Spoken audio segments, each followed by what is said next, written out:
Hey, you all, Farmer Jesse here. Wanted to share the first episode of the latest season of the Winter Growers podcast with you so it can be on your radar in the summer to help you prepare for, well, your winter production. This season is going to be really exciting. Clara has a great lineup, as always, not just from the north, but from the southern U.S. as well, even some international growers. There will be 12 episodes this season instead of 10, because Clara is amazing. And the last episode, just like last season, will be a Q&A with Elliot Coleman, Clara's father. So prepare your questions. We'll let you know how to submit those soon. Make sure you are subscribed to the Winter Growers podcast feed wherever you get podcasts or wherever you're hearing this. And I will let Clara introduce the first episode with Roots Farm in Rhode Island. But this is a really cool farm, and I know you're going to like this interview. All right. Welcome to the new season of Winter Growers podcast with host Clara Coleman. Welcome back to the Winter Growers podcast. Today, my guests are Kelly and Mike Roberts of Roots Farm in Tiverton, Rhode Island. Mike and Kelly intensively farm 1.5 acres using 6 movable unheated high tunnels, each 30 by 48 feet in size. They've developed an efficient and highly productive permanent bed no-till system with all retail sales, where they sell to year-round farmers markets, a year-round full choice CSA, and a small online store. In order to optimize their growing space, they decide on a minimum dollar per bed per crop system, and they aim to have near zero waste, with all produce harvested either sold, donated, or consumed by them and crew members. The use of movable tunnels maximizes production during all 4 seasons, both in time and space, vertically and horizontally, and with 3 moves per year, they generally see the most advantage of the movability during the shoulder seasons. The biggest challenges of winter growing, they've found, are managing humidity with row covers and the variability of weather and crop growth, which can lead to inconsistent sales and lower profitability. About 27% of gross sales comes from winter production and the rest from summer. Although they've been farming full-time since 2014 when they stepped back from their off-farm engineering jobs, they did not find financial stability until 2020. But now they can support themselves plus 2 kids and a crew of 6 full and part-time employees year-round.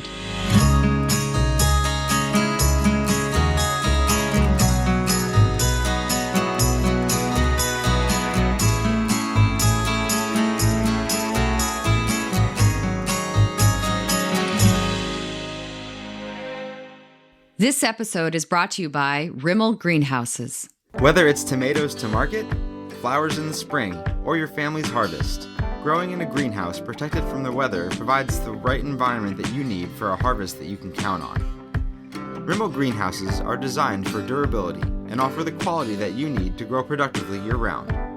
Visit rimmelgreenhouses.com to get a quote today. Here at Four Season Farm, we use Rimmel greenhouse models to support our year-round crop production. Today's show is also brought to you by Johnny's Selected Seeds. Johnny's Selected Seeds is a proud sponsor of the Winter Growers podcast. Since 1973, Johnny's has supported farmers and gardeners with superior seeds, tools, and information to help ensure their growing success and feed their communities and families. The research farm is the heart of Johnny's, where they trial thousands of varieties and tools every year. The breeding program uniquely focuses on introducing varieties that meet the needs or solve challenges that mixed market, small farmers, and avid gardeners face. Visit johnnyseeds.com for innovative new varieties and time-tested favorites to grow this season. You can also browse the online Growers Library for a wealth of educational resources, including the Johnny's Winter Growing Guide, which features tips on planting and harvesting into the shortest days of the year. The employee owners at Johnny's look forward to growing with you. Now, back to the show. So welcome to Kelly and Mike Roberts from Roots Farm in Rhode Island. Hello, Kelly and Mike. Hi. Hi. I'm very excited to have you today. Learning about your farming story, you have actually, from what I've learned, been one of the first farms I've come across that intentionally started with winter growing and year-round farming as sort of part of your business plan and your initial formation of your farm.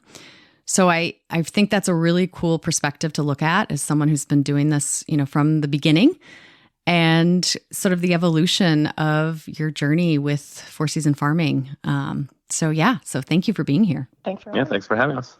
Well, I'd love to start off with learning a little bit more about your background, where you both grew up, how you got involved in farming, sort of, give us all the details to help us understand how you ended up where you are today. Sure. I'll go first, I guess. So I grew up in Rhode Island, in Tiverton, and my father dabbled in a little bit of farming on a very tiny scale, but he was an engineer. So my only memories of that really are just jumping in the soil after he plowed it or something like that. And by the time I was probably elementary age, he wasn't doing it anymore. But I think that definitely solidified a love of the getting dirty and being outdoors. And then, off to school and ended up going into engineering. And after graduate school, wanting to just take a little time to try something different, and had gotten interested in food systems and organic agriculture. So decided to just take a year to learn how to grow some food, and kind of fell in love with it, really. And that's how we got started. I don't know if Mike wants to chime in. Yeah, so I don't have any background in farming at all, in family or anything, but I was born in Argentina. My family moved to Massachusetts when I was 9, so that's when I grew up, and went to college in Boston also. That's where I met Kelly. So also majored in engineering, different branch, and kind of once Kelly went to the West Coast for grad school, I started tagging along. And from there, together we kind of decided to try something different. And first we weren't sure if we were going to go into farming, but we wanted to find out more about growing. So we did a couple of internships and got hooked. So I'm curious about your background in engineering. Both of you have that background, and that was what you focused on in school. How have you found that has helped your farming career? I would say my background was in material science and engineering. So I was researching magnetic semiconductors. So I didn't have there was no direct correlation to farming. However, in grad school, I did start to get involved in some environmentally minded courses. I did an environmental management certificate and life cycle assessment. So I started to look a little more into the research side of environmental issues. And that kind of was like the first step towards shifting gears. And I think, so my background, my formal education isn't directly transferable to farming. However, it's helpful in terms of managing large projects and that sort of organization spreadsheets, lots of spreadsheets. Yeah. oh joy. So, Mike, you can give your story there. I majored in mechanical engineering and worked in industry in a couple of places. I don't do any of detailed engineering for anything on the farm. It's more just tinkering. So at least once in a while, I'll have to break out a couple of formulas to make sure, things are going to crash down on my head or whatever. But mostly it's just, kind of that sense of how things ought to go together and ought to work and what's possible. And also the confidence to try new things. I think that's a big part of it. But yeah, I don't actually do a whole lot of serious engineering on the farm. Yeah. But now, Mike, your, early childhood in Argentina, what was that like, at least from sort of a food and farming culture perspective? Did you have much exposure to it? Did it, I'm just curious, where did you No, that's why, find a not love really. for it? Yeah. Grew up mostly in the capital, in Buenos Aires and the suburbs. Once in a while, my family and I would go out to the countryside, but still, out there it's, there may be some big beef farms, dairy farms. I think by the time, a lot of that was getting switched over to GMO corn and soy. Well, soy, I think, was the big one. So not really any gardening or, vegetable farming going on. And in the culture in Argentina too is kind of funny because there's also not much vegetables in the diet.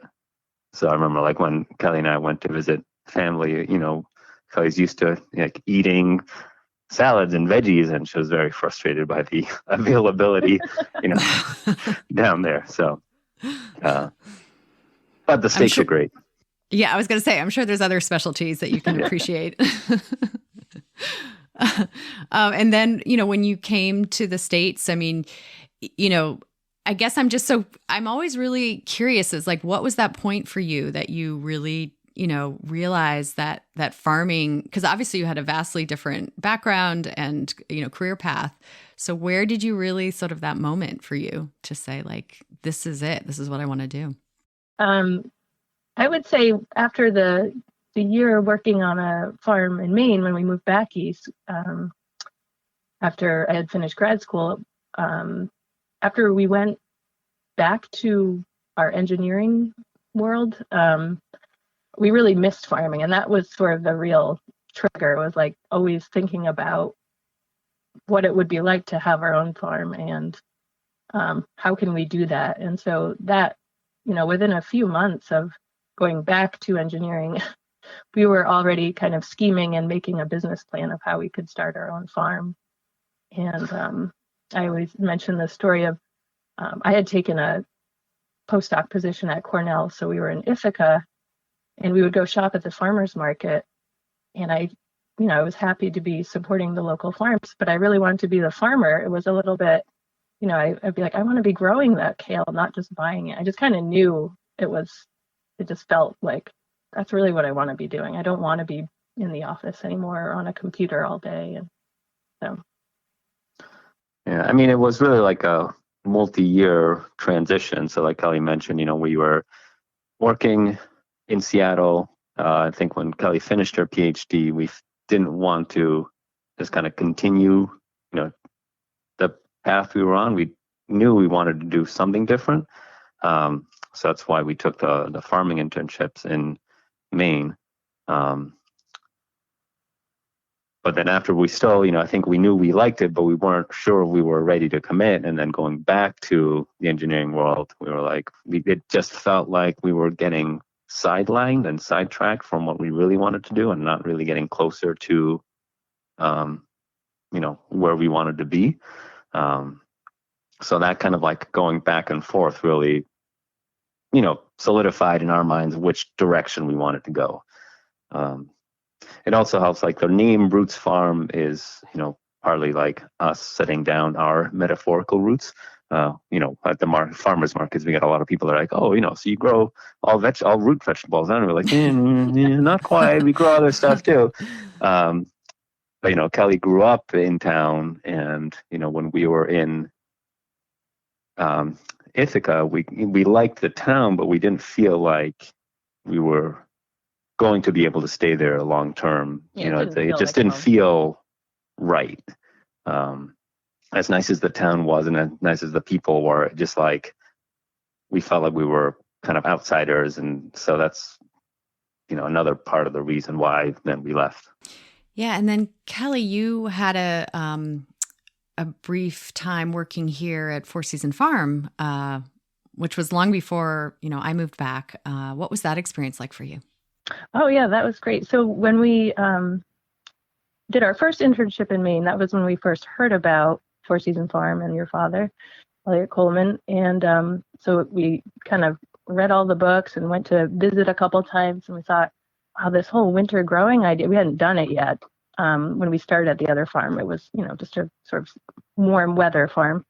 And it just seemed like phenomenal. It was like, you don't even need heat. Like you can grow all this stuff. And so we had actually snail mailed our resumes and a letter to Elliot and Barbara saying we're interested in working.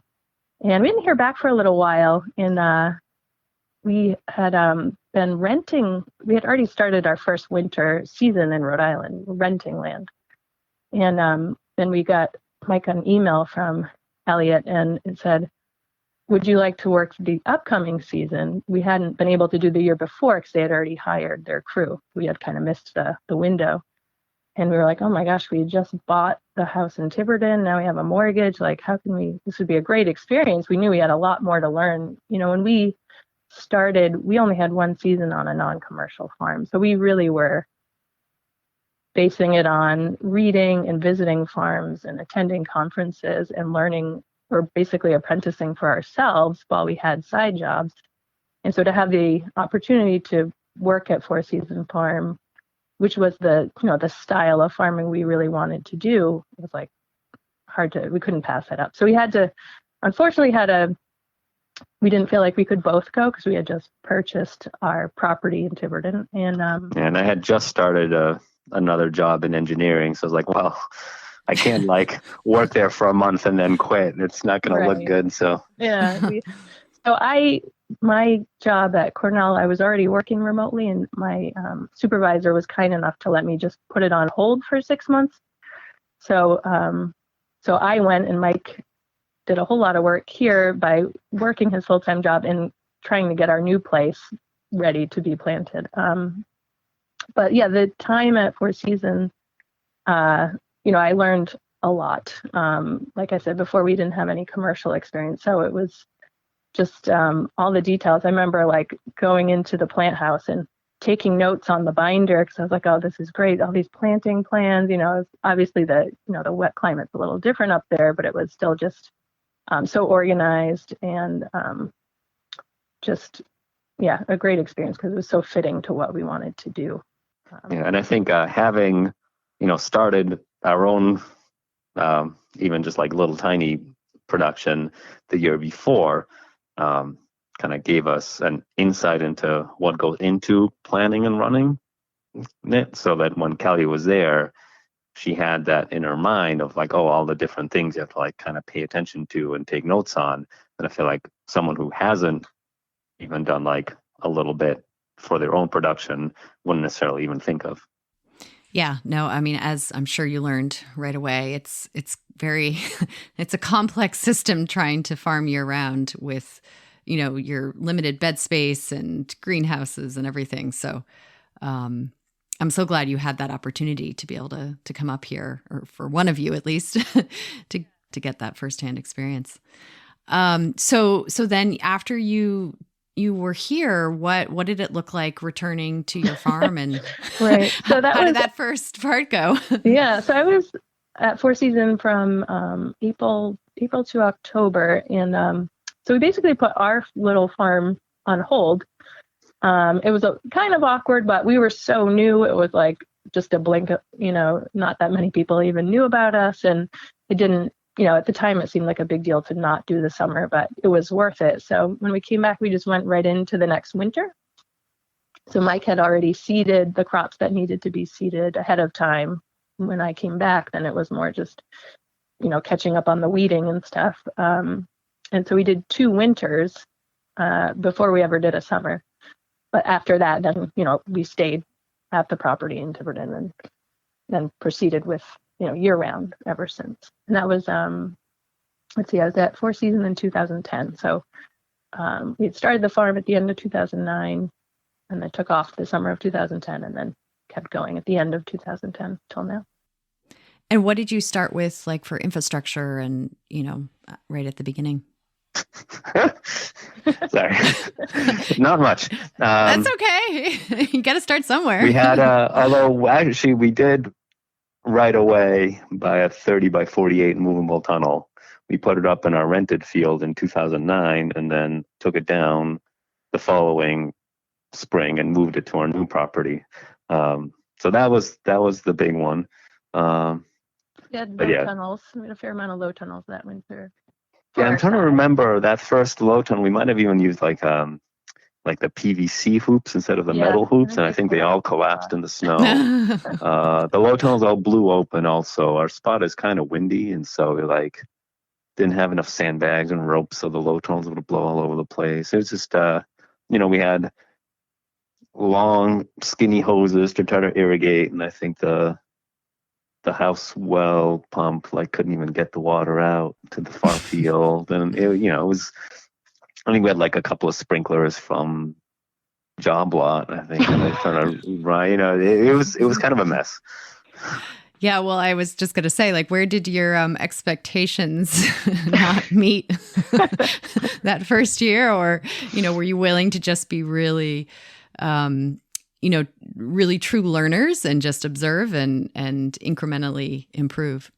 Yeah, I think so, because we were kind of apprenticing for ourselves. So, and making sure it was going to be a good decision financially for us. So we didn't want to invest more than we already kind of were. So we were trying to run it on a smaller budget and not be getting high, the top-notch irrigation systems when we weren't even sure.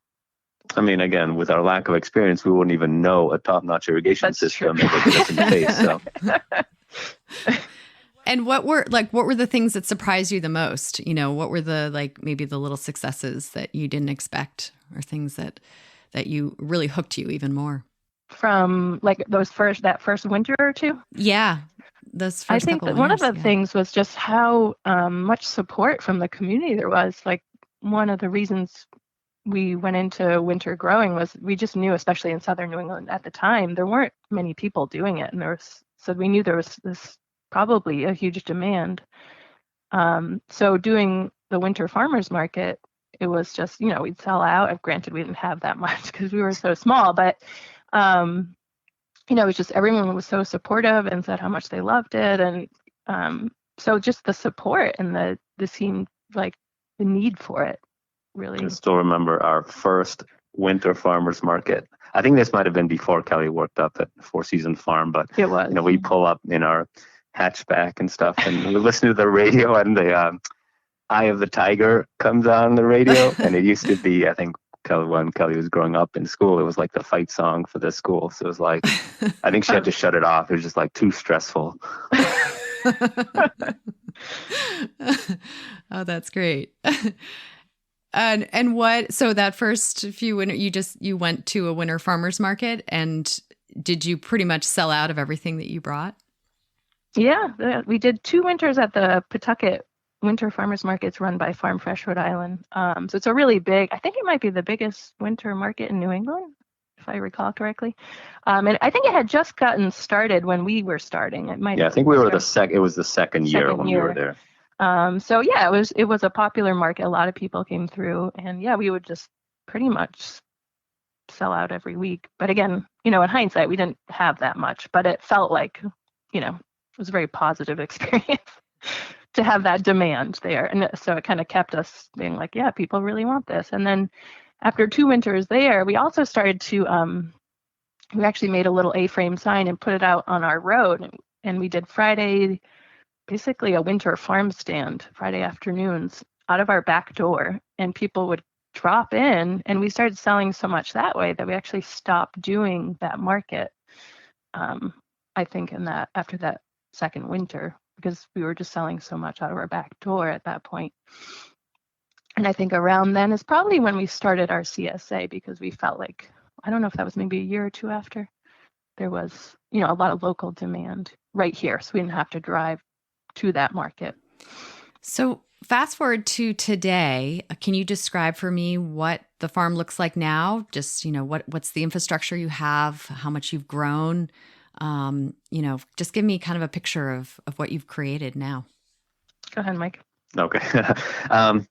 So let's see. So now we have 6 production tunnels, 30 by 48 movable rimals, and 18 by 48 seedling house, 30 by 48. We call it our barn house. It's a storage house with like a white plastic cover so it doesn't get too hot. Let's see. What did I say? We have the vegetables, probably about 1.25 acres, 1.5 acres right now. We're currently expanding into a new field in the back. When that's all up and running, we'll have probably just around 2 acres of the field. I kind of not just that includes more than just under cultivation. We have a well for the farm, along with some hydrants. Then, unfortunately, because the tunnels are movable, the hydrants end up outside, so you have to run surface pipe to everything. But it's much easier than running hoses. The ceiling house has heated tables in half of it, as well as propane heat for the rest of it for when it's all full. I'm trying to think what else we got. We have a BCS. Right now, we mostly just use it for flail mowing crop residues. So we used to use the power harrow for that as well, but now we've switched over to using the tilther to incorporate amendments instead. I do have a tractor with a loader that we used for our new field to bring compost to the beds in the new field in the back, just because it's much farther. Before that, we used to just use wheelbarrows. The beds are like Four Seasons, 30-inch width, and we do about 48 to 46 feet long. So they're all the same size. Every single bed on the farm is the same size, and they all are in plots that are the size of a 30 by 48 greenhouse. So we kind of talk of everything in plots of the same size and beds of the same size. So it's really useful for planning and comparing and directing and managing crew and stuff like that. Yeah, so every bed has a unique designation, and because they're all the same, then we can, think of things in terms of like, gross sales per bed or dollars per bed or seats per bed, amendments per bed, and it's all interchangeable. And you have now, so you have 6 movables, and you started off with that too. So how did you catch the bug on the movables so early? Because, many people are still skeptical or, don't quite understand how valuable they really are. So describe, how you found them to be so valuable. I think a lot of it was in theory at first. We had read your father's books and we hadn't really utilized them ourselves, but it seemed like in theory, this could work really well, both for the season extension and for crop rotation. So those were the 2 really big motivating factors. So we got the first one, and then we moved it and to the new property, and we were moving it about twice a year to start. And then there was, and still is, I believe, the NRCS grants for the high tunnels. And so all the other 5 we got through those grants. And so we like having everything be sort of interchangeable, and that's why we've kind of stuck with the same layout, the same size, the movability, I guess, if you will. And now we move each one about 3 times a year, and we found that ways to move them more easily and to make it worth it. Obviously, it's not something you can just do in a short, it's not a 5-minute project, but we feel like it really shines the most in terms of, I think, getting an early spring crop, and also not having to tear out your summer crops to plant your winter crops, and with the crop rotation as well. Yeah, I think for us, because we have the 6 tunnels, it's really like the movable tunnels are really integrated in the whole growing system. So I think we get a lot of the benefits throughout, which I think if for growers that don't have it's kind of like if you have one tunnel off to the side and it's movable, I could see how you wouldn't necessarily get the full benefit out of it. Yeah, no, that's a good point to bring up, is that, the system you've created is sort of this, it's almost like a magical dance of tunnels that go over different plots, and, all the planning that you have to be thinking many seasons ahead to figure out where things are going, how do you make sure you don't shade the other tunnels? There's so many little details that you have to pay attention to. So I'd love to hear your system, say you had 3 plots, for instance, with one, I don't know if that's what you use, but if you did. Each tunnel can move over 3 plots. Great. So talk to me what that would look like, say from, spring through the following spring for one tunnel.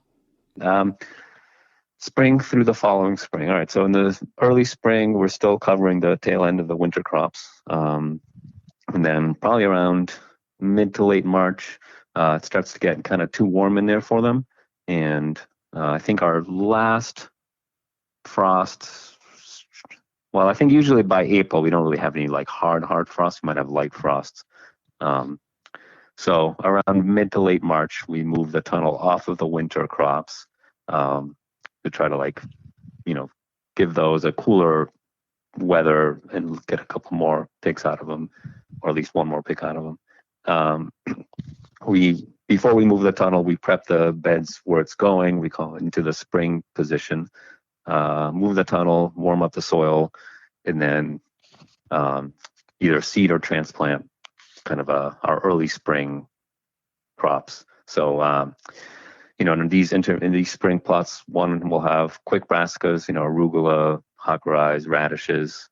We'll have some with spinach and beets, and some with carrots and kale. I'm trying to remember what else we have. We do peas and beans. Oh, peas, beans, zucchinis. So some of those will come in a little bit later. Like the beets and brassicas can take a frost, so might put them in, one of the tunnels we move earlier. Whereas for like beans and zooks, we'll hold off till one like closer to the end of April. So then the tunnel stays there in the spring position probably till maybe mid-May, or no, not mid-May, early May. Yeah. Then we move it to its summer position, prep the beds, move the tunnel. So again, we can prep the beds before we move the tunnel, so we don't have to be working in the tunnel to do that. Warm up the soil, and then like the tomatoes, well, cucumbers are the first to go in, but the summer crops start going in. The cucumbers, tomatoes, peppers, eggplants, ginger, turmeric, all that can go into the summer plots, while the early spring stuff now is outdoors and can size up, so we can get, nice size, like early beets, early carrots. We get a couple of weeks jump on our chard and kale. Yeah. So and then, I was just going to say, so none of the 6 movables have heat. And that's something we've kind of just always gone with from the start and stuck with that. So we're definitely not the first to market with tomatoes, although we're not too far behind. But, we are the first with the beets and the carrots and the things like that. So those spring crops, we kind of get a nice boost on. Yeah, and where we are, it's a very coastal. The spring is windy, blustery, foggy. I remember one time I was visiting my parents in New Hampshire, and I was driving back, and it was mid-April, and I think for the thermometer in the car, like driving through Concord, I think it was like 85 degrees. I get to Boston, it's like 90 degrees, and I'm like, oh man, I hope Kelly, I think we had a newborn son at home at that time. I was like, oh man, I hope Kelly's like venting the tunnels, because, everything's gonna be cooking, and I knew she'd be kind of busy. But then I got home, and it was like 65 and foggy and cloudy and like windy and just gnarly. And I'm like, oh, okay, I guess I didn't have to worry driving home to vent these tunnels, because, they clearly don't need it. So that spring position for the greenhouse, and it's really helps to bring the crops along. And again, it's also windy, so it's not something where we could easily put out, caterpillars or, low tunnels. They tend to get too hot or blow around. And so the high tunnel really is gives a nice climate for those. That's great. So after the tomatoes, what's the fall winter plot that you have after that? So that's when we usually wait till we have a frost or close to it, depending on what the crop was. If it was tomatoes, certain varieties certainly do better than others. So some are ready to come out before, but we usually do leave them till a frost, and then we just cut the plants and pull them out, and then we make sure that the winter beds are already prepped. And that's something we've learned. Prepping the beds inside of a tunnel is a lot harder than out. So we prep them and then move the tunnel. But in the meantime, that we've already planted, whether it's the winter carrots or the winter spinach or anything really, has already been started. It's not always transplanted yet, but because we do succession plantings, but the tunnel will slide over it. So a frost here is usually around Halloween. So it's usually either late October, early November that we're moving those tunnels to their winter plot, which are already usually partly planted, if not all the way planted by then. And then that just will stay there through until the spring, as you mentioned at the beginning of the cycle, right? March. Yep. Yeah. One of the things I've noticed, and I'm curious if you've experienced this, is it's more the move from summer to fall plot, I guess. So say you have chard or kale or anything like that that's been pre-planted outside. Once you move the tunnel, I always notice there's a bit of a stress that happens to the plants from that move. Have you experienced that too? Is that Well, we had one of our spinach tunnels. It's like everything just wilted. well, I think that was actually, we moved the tunnel too late. So that's the other, it's always a gamble. We don't want to move it. When to move it. Yeah, there's stuff in there, or sometimes you just don't have time. And you always get this kind of cold snap in November or, whenever, sometimes late October, but usually it's November. And the wind can damage things, even though it's not that cold, say. It's usually a combination. And so we had one plot of spinach that just got windburn and stressed before we even put the tunnel on it. And then the tunnel being on it didn't really help it bounce back still. Yeah, it's still a little bit. So yeah, there's always, it feels like you're gambling a little bit, but that's sort of part of the puzzle. Yeah. But hey, at least it didn't have downy mildew on it. Yeah. Well, that is one of the beauties, is that you have, this great outdoor growing conditions, right? And then, you don't need to protect it until you absolutely have to. Yeah. So it does mitigate some of the other challenges that can happen by growing in the tunnel at the wrong time of year. Mm-hmm. Yeah. Yeah. Yeah. Now, what about, so if without heating, you're not using, without any heat, you're using row cover through the winter. What some of the pre-notes I had here, you have a really, complex system of uncovering and covering, and that because you're trying to minimize or you're trying to prevent a lot of the issues that can happen with lack of ventilation and airflow. Mm-hmm. So you're only covering, what it sounded like to me, when it gets to a lower temp.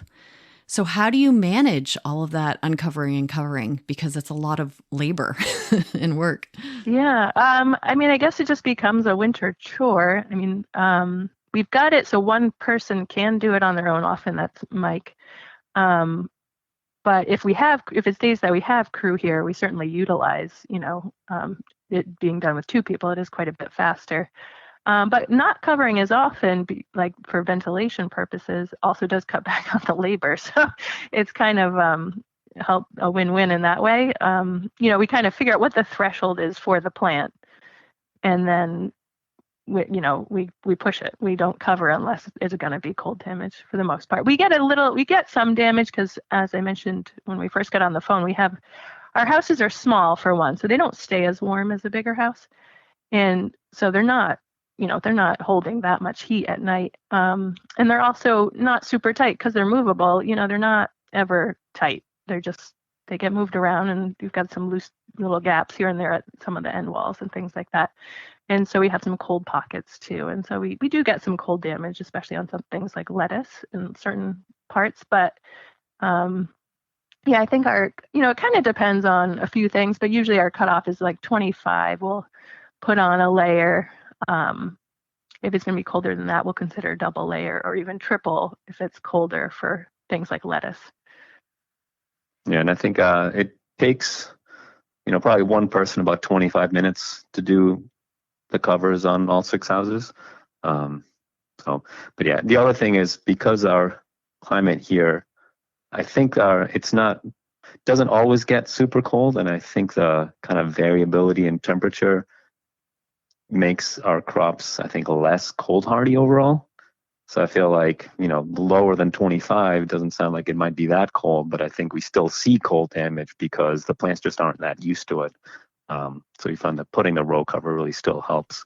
Yeah, it is a really hard balance, I've found, with that, the hardening off that's necessary, but also wanting to protect it and not take that gamble, because it's like if you missed it somehow, if you hadn't hardened it off enough, you might end up with a lot more crop damage because the forecast wasn't right that night, for instance. Yeah.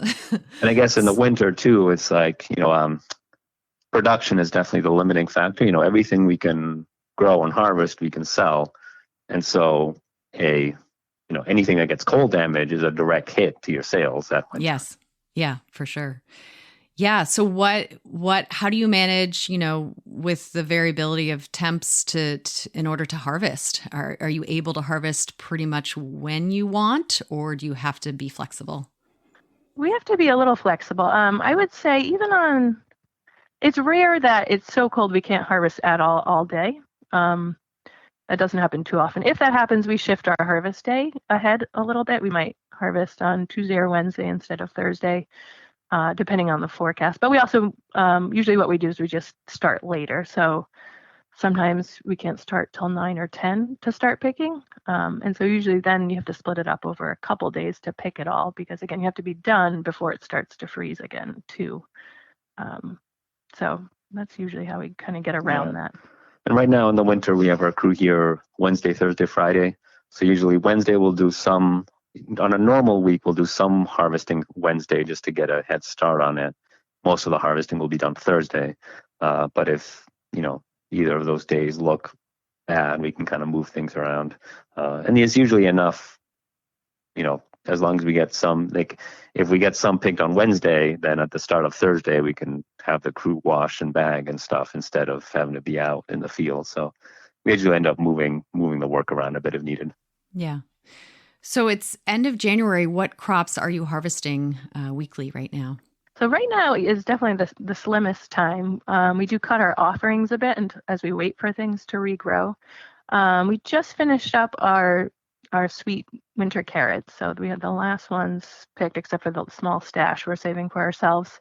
That's smart. Yeah, I've learned that lesson. Don't sell them all too quick. But right now, so it's really spinach and our winter salad mix. But we have had and will have soon. We just give things like a week or two off sometimes just to give them a little chance to regrow because it's so much slower. We do baby kale, so it's the red Russian variety. We've been doing, we have arugula. We do also what we call our escarole radicchio mix. And we sometimes will do things like, we always have cilantro that seems to be very cold hardy and does well. And the komatsuna Carlton variety, sometimes on its own and sometimes just in the salad. So it's really just greens this time of year. We do have some crops in storage as well. But in terms of what we're actually picking on a weekly basis, it's those greens. Hey, podcast listeners, we're going to pause for a moment to hear from one of our show sponsors. Today's episode of the Winter Growers Podcast is brought to you by Tunnel Vision Hoops. Tunnel Vision Hoops designs and manufactures do-it-yourself high tunnels, hoop houses, and greenhouses. With an extensive array of products to help large and small growers become more productive, they have 11 different tunnel widths to fit any application and designs to stand up to weather conditions from coast to coast. Tunnel Vision is also a national distributor of parts and accessories needed to build, maintain, or upgrade an existing tunnel or hoop house. Check out their Tunnel Vision Hoops YouTube channel for instructional how-to videos to help build a great high tunnel or hoop house.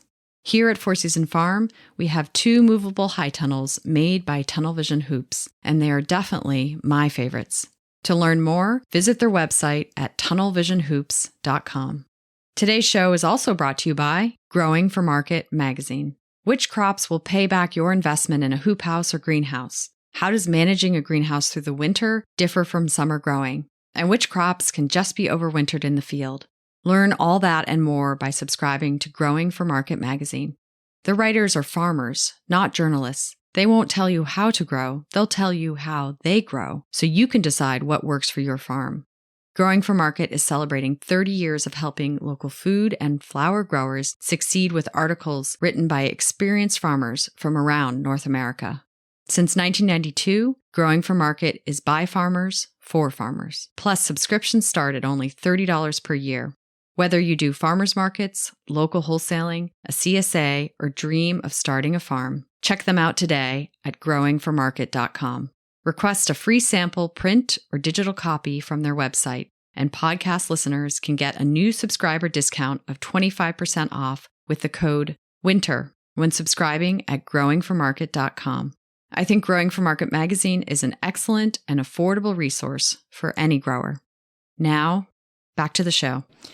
Now, you have a really interesting way, or a smart way, I should say, of sort of optimizing your growing space. Can you talk to me about what the metrics are that you use to make those decisions? Sure. Yeah. So we track our harvest data, and we also in sales as well. And we also have a detailed planting plan. So at the end of the year, kind of what I'm doing in January in the office work is looking at what different crops, how they do per bed, so we can kind of compare between crops how they're performing. And since we're sort of a smaller scale market garden type of farm, space, it's really really important to think about that. And we can't grow everything. That's definitely a lesson that we've learned. It's tempting to try to do it all, but when you're this kind of farm, you can't. So you have to make some decisions on crops that, even though you love them, maybe you just aren't going to grow it on a commercial scale. Maybe you can grow it for yourself or something. But so we look at the numbers of how crops perform. So their yield per bed, whether it's pounds or bunches. And then we also look at, what that makes in dollars per bed for sales. So we can compare and decide, well, that really isn't performing well. We can think of ways to make it better, obviously, ideas for improving how we plant it, or issues that might have happened that made it not perform as well. But we also might use that information to say, well, let's consider growing less of that. And so we usually give crops, there's some wiggle room, and some things will just grow because we like them for sure. But we do use that because, we are a commercial farm. We're not a nonprofit. So we have to think about, keeping the farm financially sustainable as well. So that's kind of how we use it. Yeah, no, what's an example of a crop that you've sort of had to make that decision with? To let go. I guess this year we've just decided to stop doing sweet potatoes. We love them. They're so good. But just year after year, they're tough for us on our scale, and we're harvesting them by hand. It's a lot. They take a long time and the peak season, and it's they're just, there's other farms around that do a great job with organic sweet potatoes. So we work with them. We buy in things like that and can offer really high quality sweet potatoes rather than struggle to grow them and not be losing out on our plots.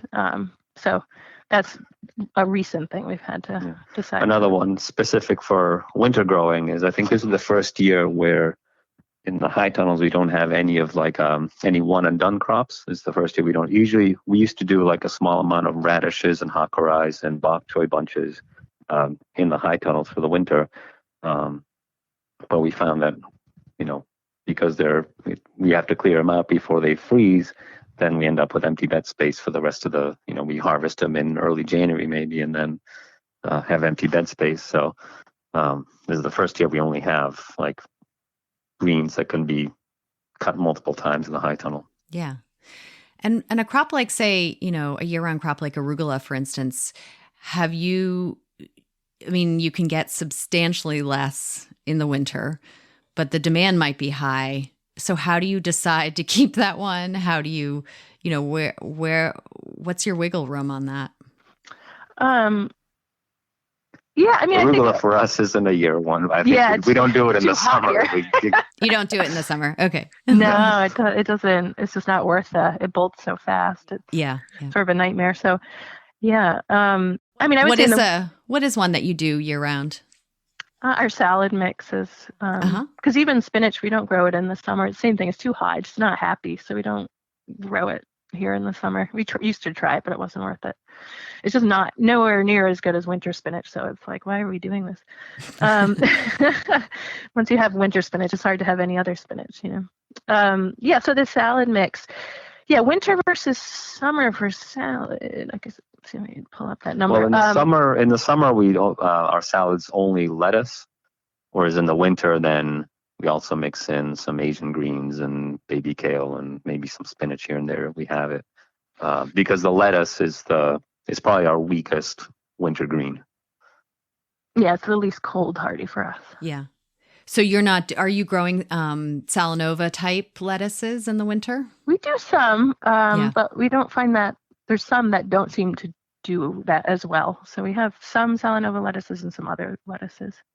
But honestly, each year we cut back on the amount of lettuce a little bit.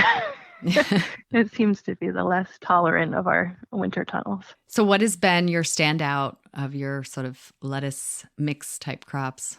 I would say what's really come forward is the escarole. I love it, and it's cold hardy and, has some heft to it. So it, actually when you're picking, it's got some weight, and if you feel like you've accomplished a lot as compared to when you pick winter arugula, which is very petite as in comparison.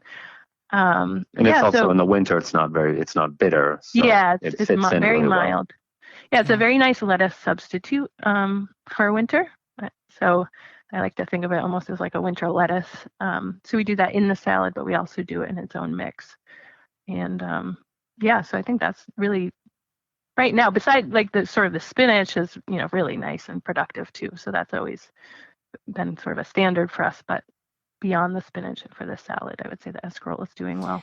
Do you have a crop during the winter that sort of carries the sales? I would say the spinach then. Yeah. Yeah, it's just so consistent. It's just, and it's not as slow to regrow as like the escarole is a little slower for sure. Yeah. Now, you do all retail sales. So can you talk to me a little bit about kind of what your, sales picture looks like? Do you feel comfortable sharing some of the numbers of, what your summer sales looks like versus winter, how you kind of break that down? Sure. Let's see. So our total gross sales for a year is 330,000 right now. That includes around 30,000 of bought-in crops, like Kelly mentioned. And then, so let's see, summer and winter. It's probably about 2/3 summer, 1/3 winter. And let's see, we do farmers markets and CSA. So let's see, what's our breakdown? Some markets to CSA. Market total. So it's about. So I'm also kind of like looking at my numbers here and trying to decipher them as I say, because I've got the markets are about half, but I got about 40% on the CSA. I'm not exactly sure where the other 10% went. So that's okay. And the CSA is year round as well. We split into two chunks. We call it winter CSA and summer CSA, but it's the full year. So we just kind of call it that. Yeah. And we have about 150 winter members and maybe a bit more, maybe 160, 170 summer members. And then we do 3 summer markets and 2 winter markets. And so you said it was about 50% coming from the farmers markets of that, right? Okay, great. Yeah. It might be a little bit, just over half for the markets and just under half for the CSA.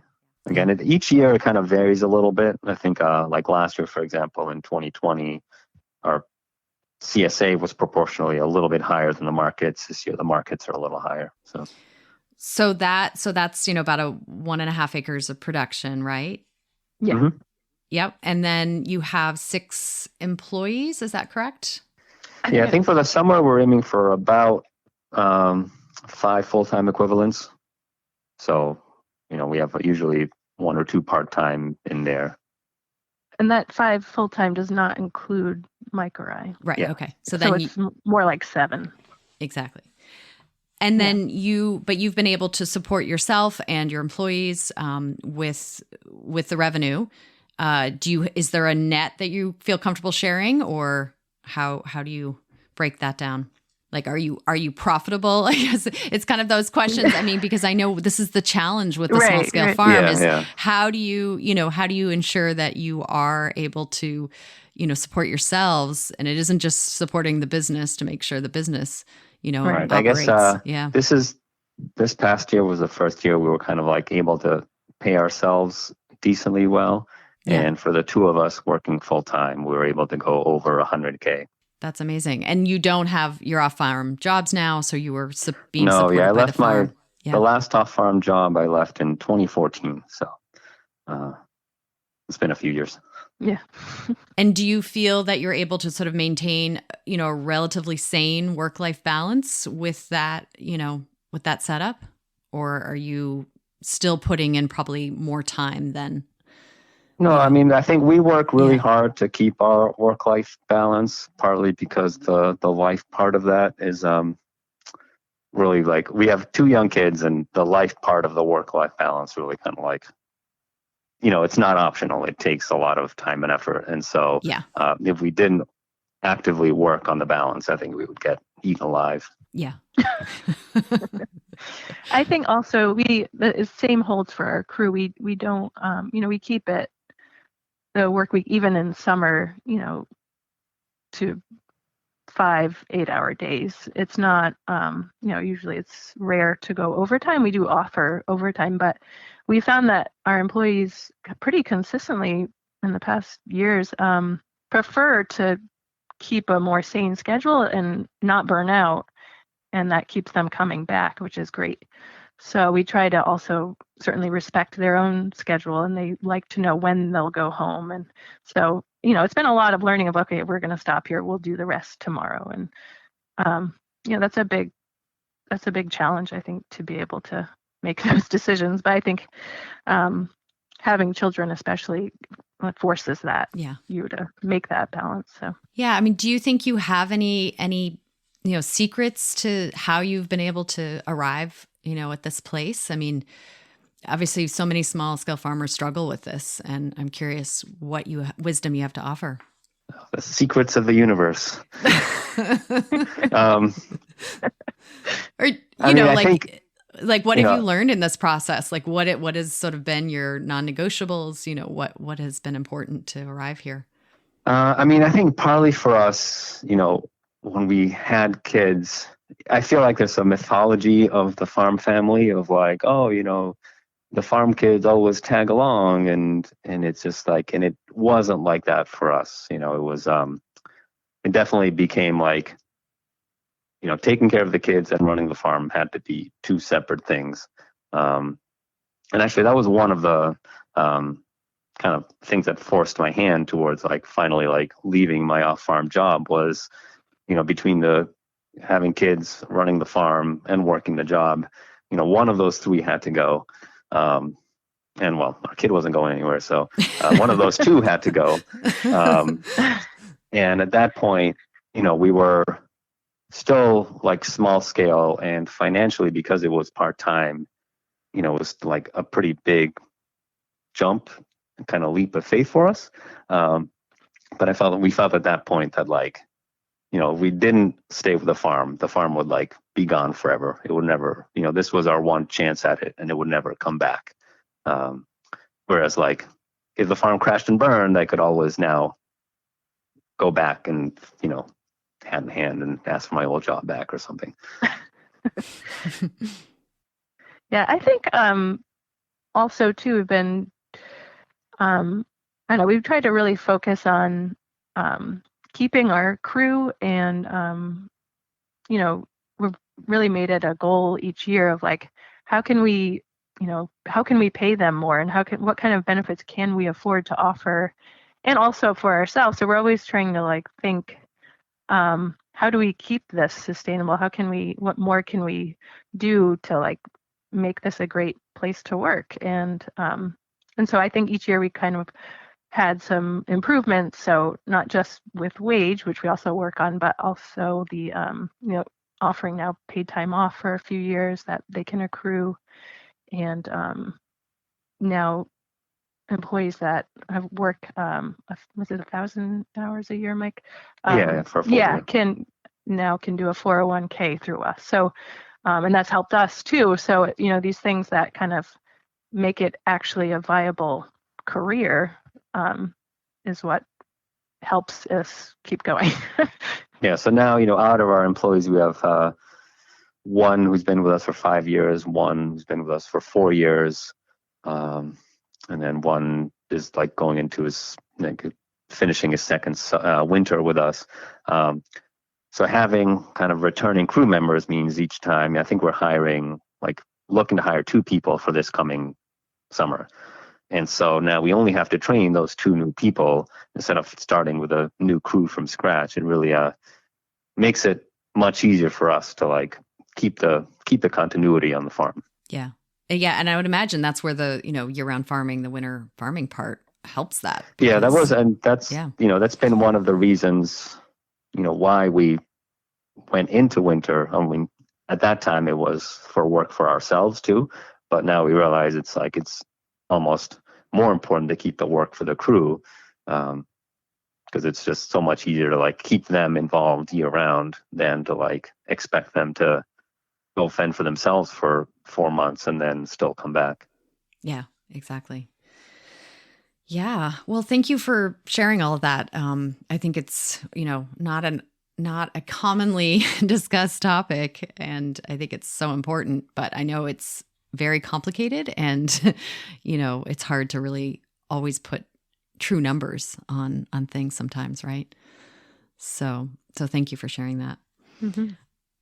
What would you say have been your biggest, I guess, challenges with any of the winter growing part, and what sometimes gives you pause of, should we continue to do this, or is this worth doing? I think the humidity in the winter tunnels has been tough to manage. This is the one year where it actually feels dry in there a lot. I think maybe because it's been colder, but to sometimes to see the crops just when they do keel over and die in the winter and you can't replace them because, we don't keep our seedling house on this time of year, so there's no seedlings ready to fill in. But also you just have this gap, and it's just going to be there until you can replant it, and so that can hurt to have a crop failure in the winter. So that's been a hard point.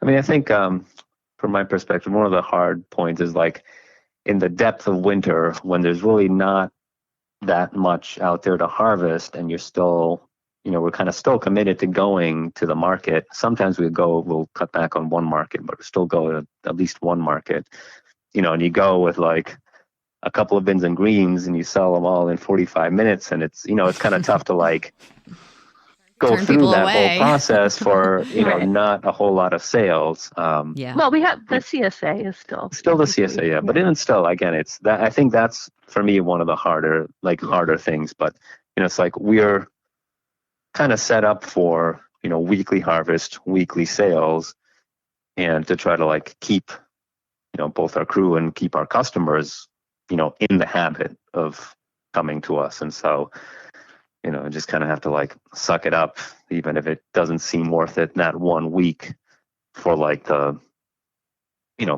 greater purpose of like kind of keeping that habit going, supporting the market and the other vendors of the market. To keep the momentum. Yeah, even if the sales themselves for that week don't seem to justify it. Yeah. Yeah. Well, I think we are at our lightning round questions, if you are ready for those. Sure. Okay. First question, and you can, answer them both. Favorite crop to grow, cook, or eat? I'll go first for that. I really love our overwintered onions. They're nice because they're kind of easy. We plant them in September, transplant them out in October, put low tunnels over them in November, and then they just hang out. We don't have to do anything. We usually just peel open the tunnels in the spring, maybe April, or on warmer days in March, and they just start to bulb up. And when we start picking them in May, they're just so juicy and flavorful, and there's not much else yet, so it's just also so like special. It's a special time of year. For me, I like to eat sweet peppers, especially lunchbox peppers. And what about to grow for you? Is it same peppers for you, Mike, or? I don't know. It used to be chard used to be one of my favorites to grow because it used to be so easy. You plant it and you would just go every week. You could just go and get like tons of bunches from it. And then the leaf miner moved in and just ruined it. So I haven't picked a replacement favorite since then. Yeah. I would say for me, my favorite to grow is turmeric. It's just such a cool plant.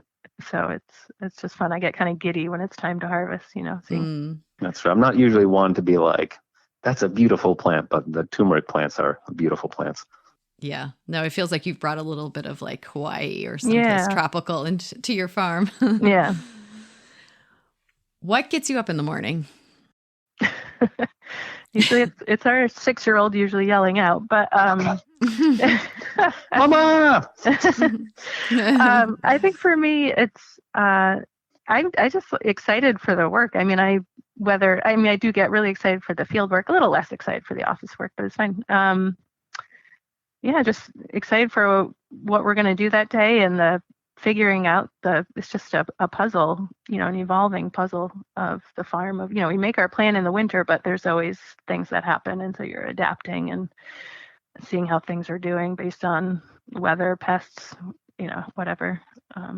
So it just really keeps it, interesting and fresh each day. And it kind of keeps you motivated. Yeah, I think, for me, the nice thing about farming is it's work that pulls you along. I don't feel like I have to like invent things to do or make up space. Like I go out and I look around and the work is there, and I just have to kind of like jump into it. So, yeah, there's always something to do. What's the hardest part of farming? I think, preventing that burnout that we were talking about before, even though we do really strive to balance our family life, personal life, and work life, you still feel that in the summer and August when you're just exhausted. So I think just kind of getting through the day, those really hot days especially, that's tough, I would say. Yeah. And part of it also, I would say, is dealing with frustration. Because there's always something, whether it's, weather related or pest related or disease related or, something that you would have done a certain way, but someone did a certain different way and it just like ruins it or whatever. I don't know. I think like that kind of like letting go of stuff is taking some work. What's your favorite way to relax or self-care activity? I think we're the same on this one. We both like to go for walks in the woods. We live across the street from a nice set of woods here. And so we often, especially in the off season, try to get out in there and use that as sort of our, don't worry about anything else. And even in the busy season, we try to, Sunday's our day where we each give each other a time where you don't have to have the kids or the farm, and you can go do that, whether it's go for a walk, go for a run. And so that's sort of just getting some quiet time. I always love how when farmers talk about forest bathing, because you've spent like your whole day bathing in the plants on a farm, and then those are so highly organized. It's I know. But anyway, sorry, Mike, what were you going to say? Oh, no, I was saying, again, as Kelly said, is for me also the walk in the woods to kind of clear my head and like work through stuff. Yeah. What is your favorite smell and your least favorite smell on the farm? My least favorite is the like mucky tarp water. So we do a fair amount of tarping, both solarizing with clear tarps, but also using the black silage tarps. And when they've sat a while, especially when they're folded up and sitting a while, and then you go to move them and there's just all this stagnant water. It's pretty repulsive, especially if it like splashes up in your face. It's the worst. That's my least favorite.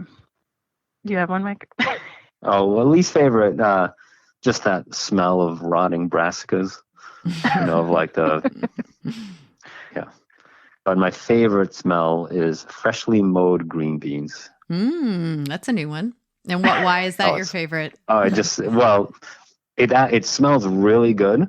It reminds me of yerba mate for the Argentine tea there, and South American tea. But also it's just like, I mean, I don't typically do a lot of bean picking, But anytime we're done with a plot of beans, I think it's a cause for celebration on the farm. Yes.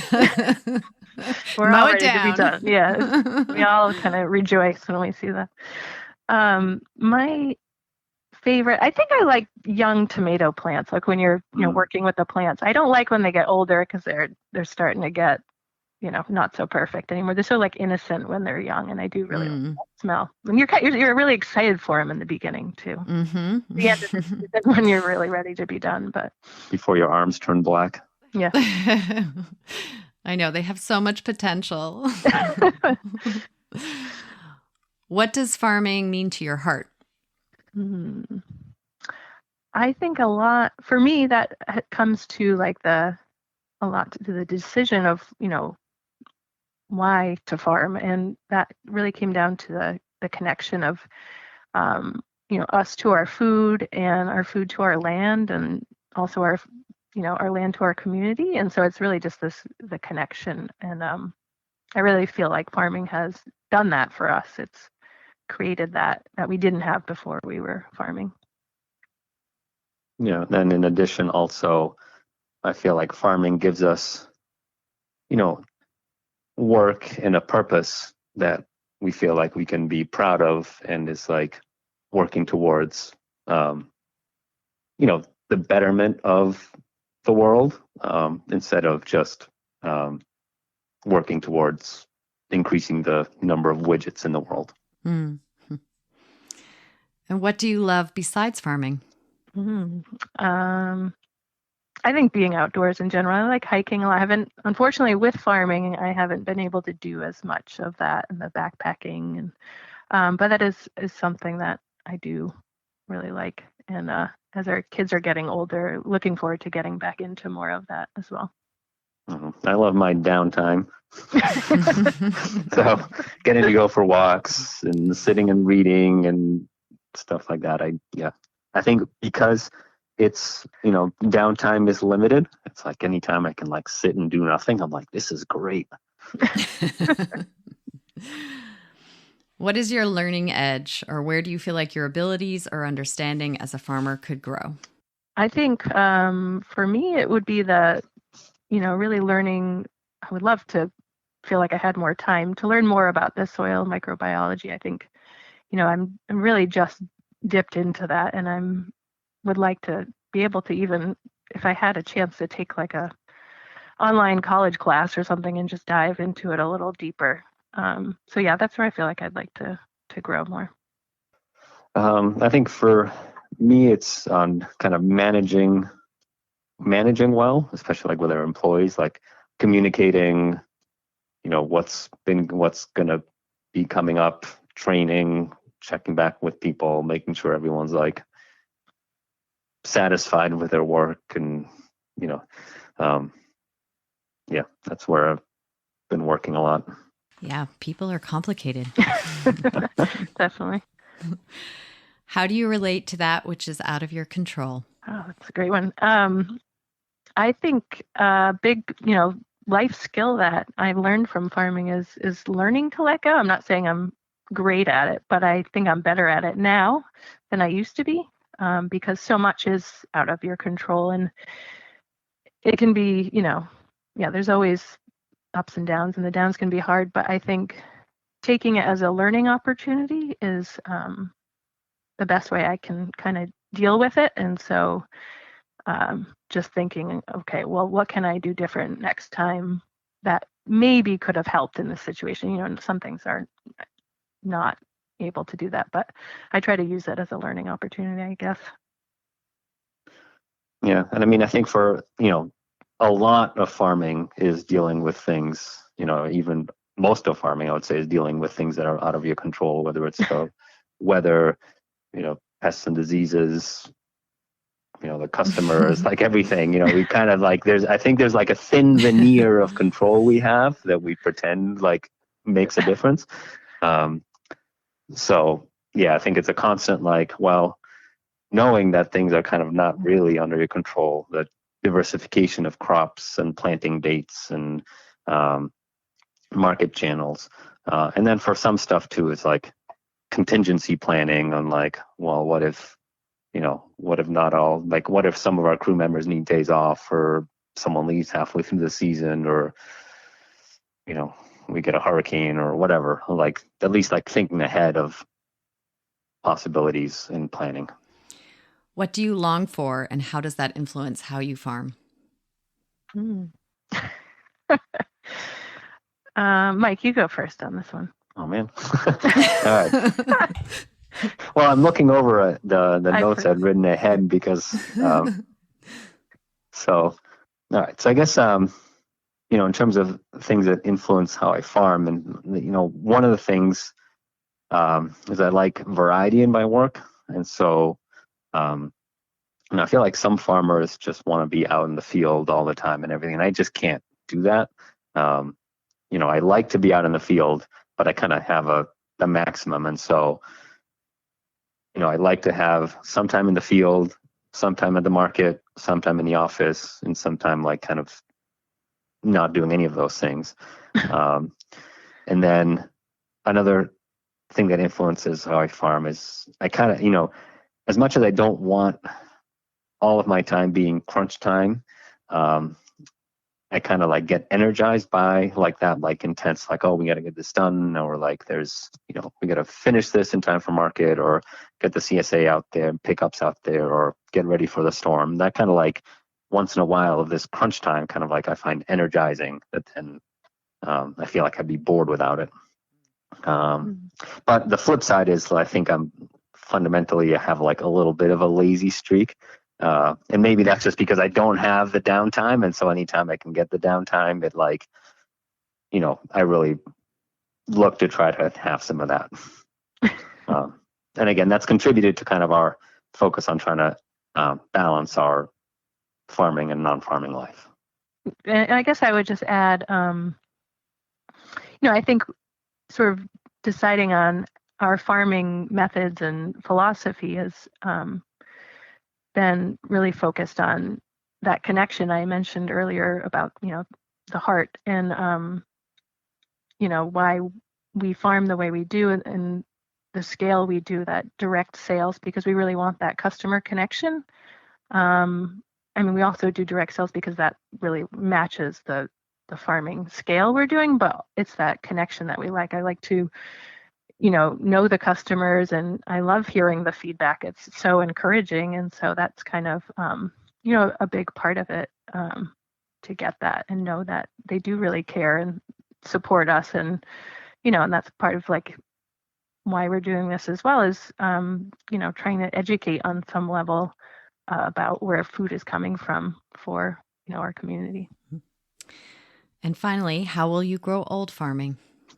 So I would like to keep growing for as long as I physically can, but on a less production scale. I think having more time to just experiment and maybe turn it into more of a research farm, but with sort of a production mindset, So that's kind of what I would like to shift towards as I get older. Yeah, I don't know. I guess we're both just over 40 now, and I'm starting to feel it physically. So I think,